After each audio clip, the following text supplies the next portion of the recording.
You already know this, but you've tried to ignore it. When you pray with wrong motives, heaven grows strangely silent, and the very thing you ask for becomes the thing God withholds to protect you, because James 4:3 reveals a shocking truth. You can pray, you can cry, you can fast, yet still miss the answer if your heart is secretly chasing something God never approved. And the hidden danger is that wrong motives don't always look evil on the outside. They hide beneath words that sound spiritual, while your heart quietly hopes for validation, revenge, comfort, or control. And God, who sees in secret, responds not to the prayer you speak, but to the motive you conceal, exposing a spiritual law many ignore. God weighs the heart before he releases the blessing.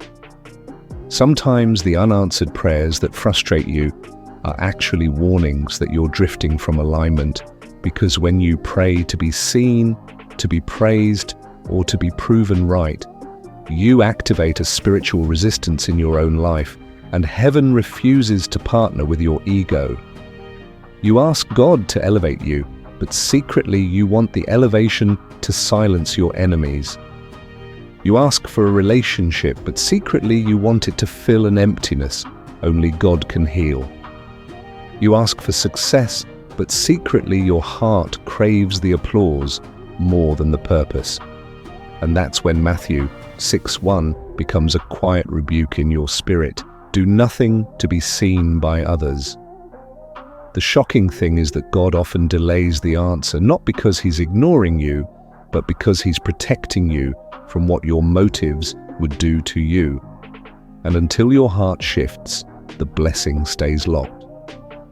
Sometimes the reason you're restless in prayer is because your spirit knows something your words refuse to admit. The thing you're asking for is not about God's glory, but your comfort, your image, your pride, or your fear. And if you're honest, you've felt this before, those moments when your prayer feels heavy, forced, or strangely self-centered, when you notice your mind thinking more about outcomes than obedience, more about the reward than the responsibility, more about how people will see you than how God sees you. That is the subtle betrayal of wrong motives. They fool you into thinking you're praying in faith when you're actually praying in self-protection, and God, loving you too much to empower your dysfunction, waits for you to surrender the motive before he releases the miracle. Another hidden truth is that your motives shape your spiritual authority. When your motives are pure, your prayers carry weight, but when they are polluted, your words lose power, and you find yourself repeating phrases that sound holy but feel empty, because your spirit cannot partner with a motive your heart hasn't purified. The enemy loves this because he knows a believer with wrong motives is easy to discourage, easy to confuse, and easy to isolate, since unanswered prayer becomes an open door to doubt, comparison, and frustration, and suddenly you start questioning God when the real issue is something inside you that you haven't surrendered yet. But Romans 8:28 whispers a hopeful warning. God works all things, including delayed answers, for your good, meaning even the prayers he doesn't answer immediately are part of a holy strategy to purify you before he promotes you. And here's the part most people never talk about.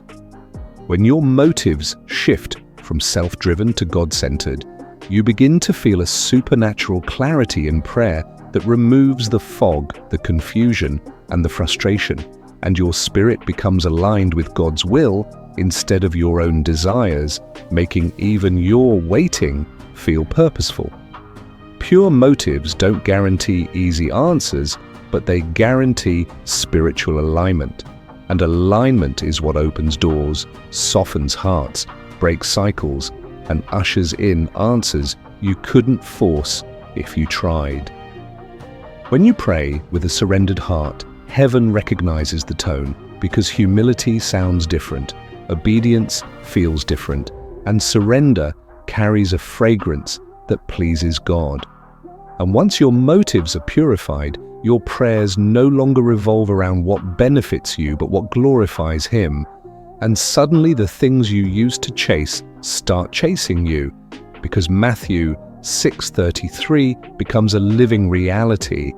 Seek first the kingdom, and all these things will be added. So here is your challenge. Examine the hidden places of your heart without fear, without excuses, without justifying what God is trying to correct, and ask Him to expose every impure motive, every secret agenda, every desire that competes with His will.